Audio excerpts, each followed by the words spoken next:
Hey,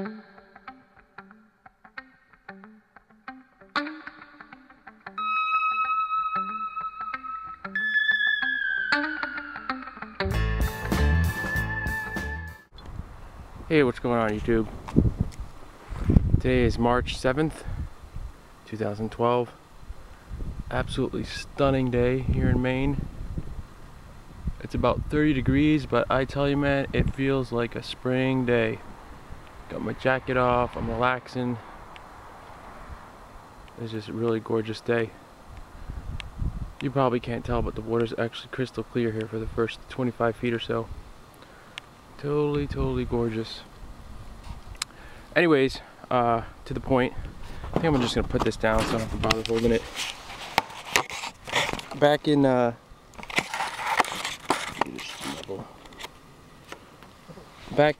beginning of the year, I mentioned doing a video about predictions for 2012, and I just never got around to it. It was just too busy with stuff.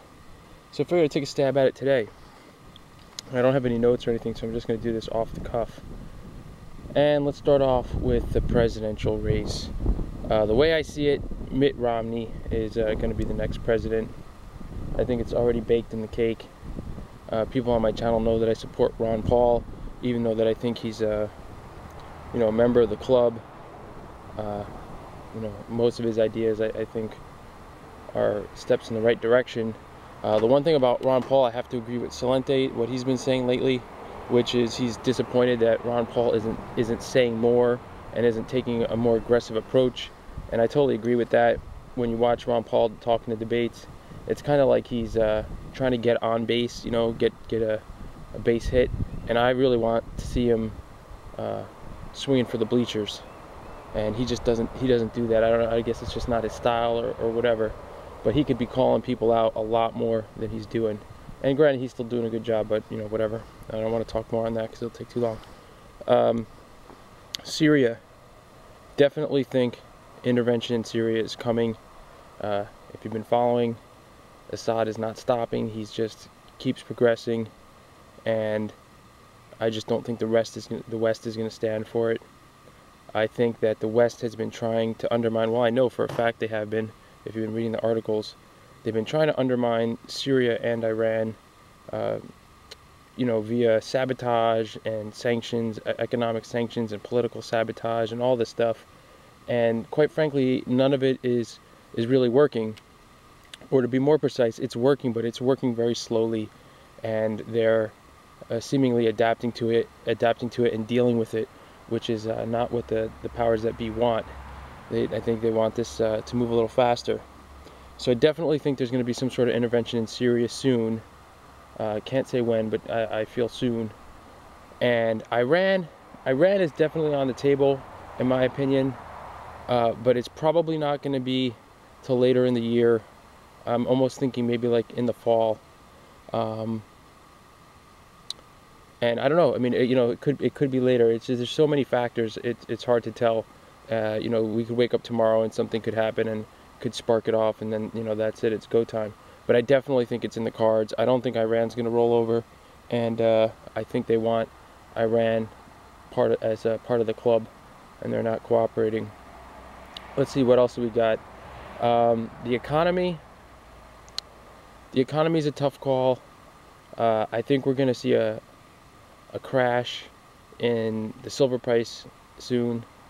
Probably silver and gold, and there's just so much manipulation in the economy. It's really hard to make accurate calls, but I definitely think that we're headed for more of a depression before we start to see hyperinflation. The whole thing has to collapse. Just the way they structured it. Is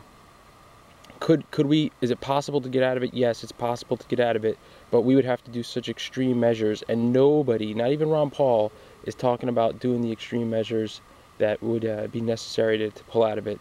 So it's all part of their plan to crash the economies. It's a global situation, you all know that, and basically what they're trying to do is they're trying to totally destroy the world economies to bring everybody to parity.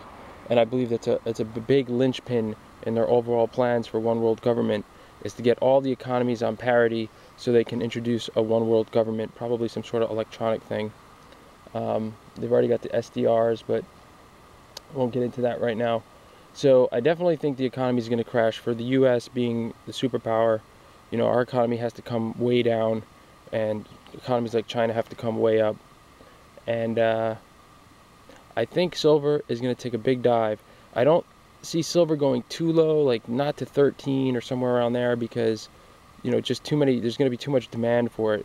When silver begins to crash as a investment hedge or as an inflation hedge, it'll rise as far as a money value, you know, store of wealth in that sense. So I don't think like the days of super cheap silver are completely over, but I do see it maybe going back down to like 20 or something like that. A really strong indicator on that would be what the big banks have as far as shorts or longs. I don't know offhand like what JP Morgan is right now on silver or whatever, but that would be a pretty good indicator.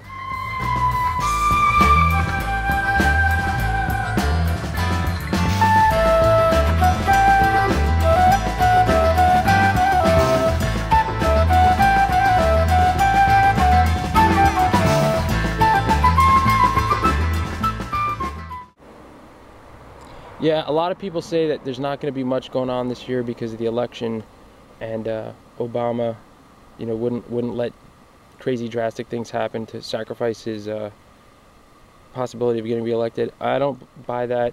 I personally think that they already know that Obama's not going to get elected, and it's going to work in their favor if some events do take place where the new president can sweep in and say, you know, look what's going on, I'm going to fix this, and, you know, we really got to fix this, and I'm, you know, problem, reaction, solution. We've seen that a million times. Greece is getting ready to default still after everything that's been going on. I mean, that's just like a freaking roller coaster.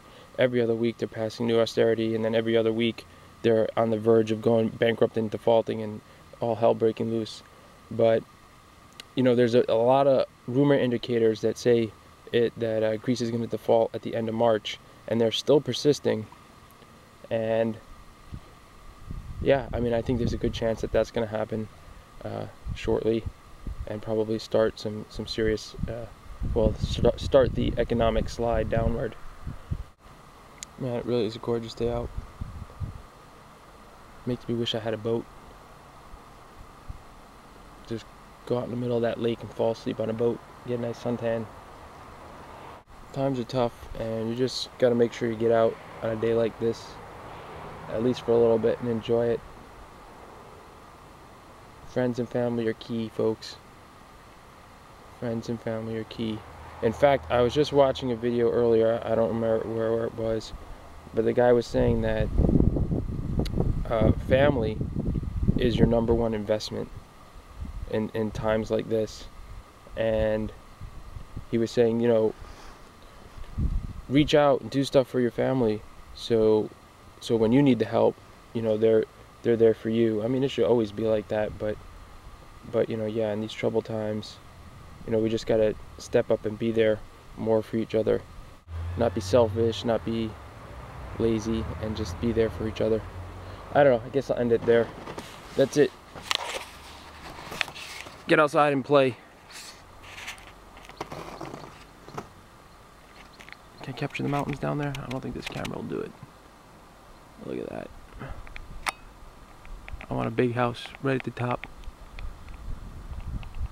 Get me a nice big garden, some chickens.